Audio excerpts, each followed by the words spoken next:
नमस्कार।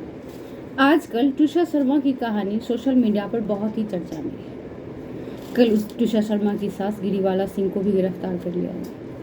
लेकिन मैं बताना चाहती हूँ कि एक तुषार शर्मा की कहानी नहीं है। हमारे देश में, हमारे समाज में लाखों ऐसे तुषार शर्मा है जो घरेलू हिंसा के शिकार हो रही है।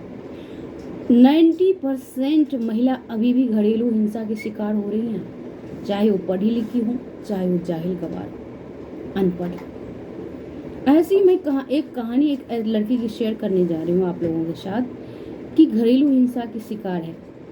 कल जब मैं पार्क में गई तो मैंने देखा कि एक महिला चुपचाप गुमसुम बैठी हुई है और उसकी आंखों में आंसू भरा हुआ है। मैंने भांप लिया कि वो बहुत ही परेशान है। मैं उसके साथ बैठ गई। पहले तो मुझे देखते ही थोड़ा सा सहम गई। फिर मैंने पूछा, क्या बात है बहन, आप बहुत परेशान नजर आ रही हो। तो उसने पहले तो कहा कुछ नहीं कह के टाल दिया, लेकिन दोबारा पूछने पर वो टूट गई। उसने कहा कि मेरा नाम सौम्या है, मैं यहीं बगल में किसी कॉलोनी में रहती हूँ। मेरा पति एक सरकारी कर्मचारी है, बहुत ऊंचे पद पर है, पढ़ा लिखा है, समझदार है, सुलझा हुआ इंसान है, बहुत ही सभ्य लगता है, लेकिन असल जिंदगी में वो बहुत ही असभ्य आदमी है। मेरी शादी को 18 साल हो गया और मेरा एक 16 साल का लड़का है जो अभी 10वीं पास किया है। इन 18 सालों की शादी में मेरा पति ने मुझे कभी भी न इज्जत दिया, न रिस्पेक्ट किया, न प्यार किया। हर बात, छोटी छोटी बात पर मुझे जलील करता है, हर छोटी छोटी बात पर मुझे नीचा दिखाता है। कोई अगर घर में दूसरा तीसरा लोग आ गए तो उसके सामने मुझे जलील करता है, नीचा दिखाता है, मजाक उड़ाता है। उसने कहा कि ये इन 18 सालों में वो कहीं भी नहीं गई, कहीं उसे छोटी सी जगह घुमाने भी नहीं ले गया। वो जब भी मायके जाती है तो उससे लड़ाई करके जाती है, उसे सही तरीके से नहीं जाने देता। उसे अपने घर जाने के लिए उससे लड़ाई करनी पड़ती है। उसने कहा कि मायके में बहुत फंक्शन हुआ, बहुत सारे लोग आते हैं, लेकिन ये कभी भी मेरे साथ नहीं गया।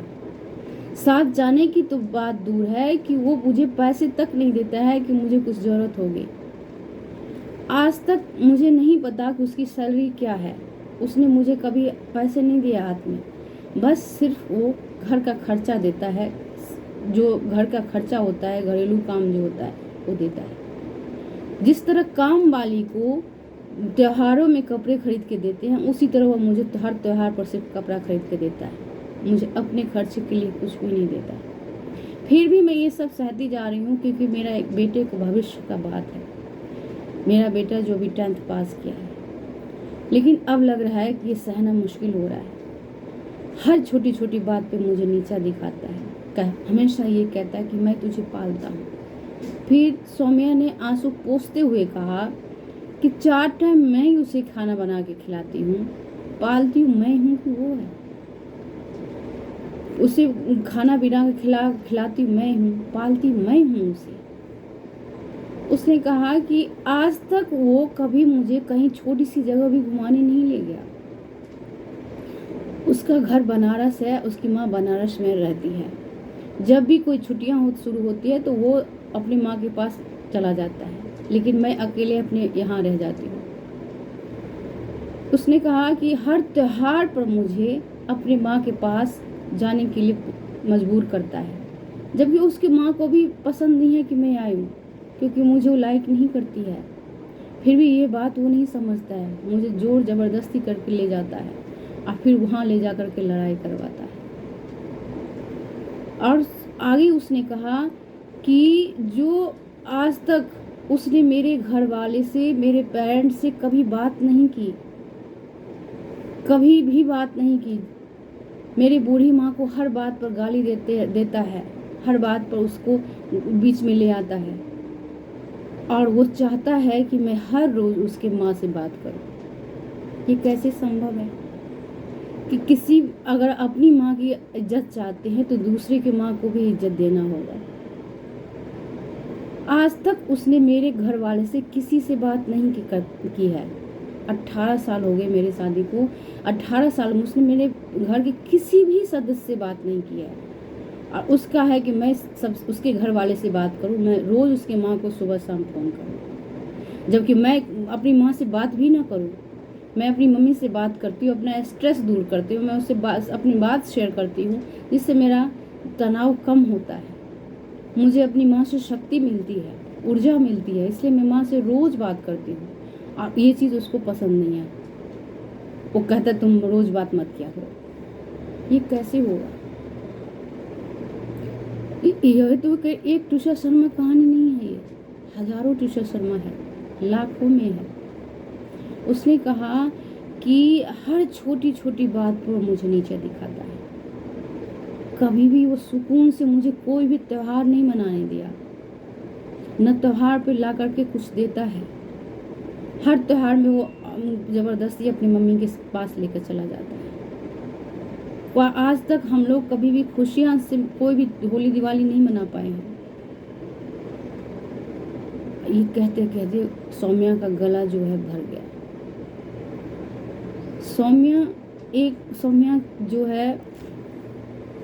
सौम्या ने कहा कि उसकी शादी बहुत ही शौक से, वो घर में सबसे छोटी है, उसके पेरेंट्स ने बहुत ही शौक से बहुत ही सारा दहेज दे करके उसकी शादी किया था।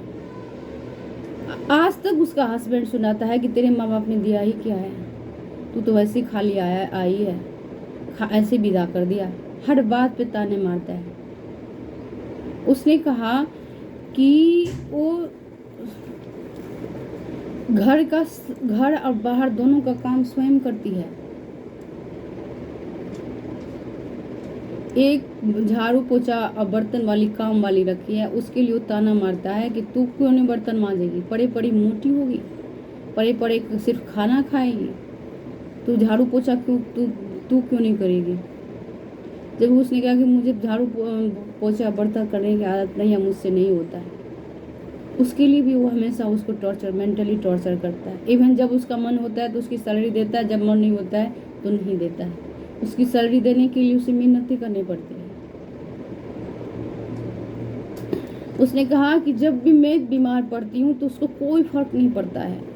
वो आज तक जब उसने मेरा हाल चाल नहीं लिया होगा जब मैं बीमार पड़ी हूँ तो, लेकिन वो जब बीमार पड़ता है तो मैं अपने आप जान लगा देती हूँ उसको ठीक करने में, और ठीक भी कर देती हूँ। लेकिन अगर मेरी तबीयत खराब हो, मेरे कुछ हो तो उससे कोई फर्क नहीं पड़ता है। उसको कहता है कि नौटंकी कर रही है। मुझे बीमार बुखार की हालत में भी घर का खाना तो बनाना ही पड़ता है, वो नहीं बनाएगा।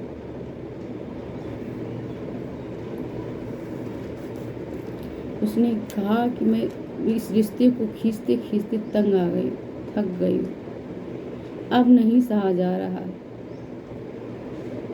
मैं एक सभ्य परिवार से बिलोंग करती हूँ, इसलिए रिश्ते को घींचना नहीं चाहती, रिश्ते को और खींचना नहीं चाहती हूँ, इसलिए चुपचाप सहे जा रही हूँ।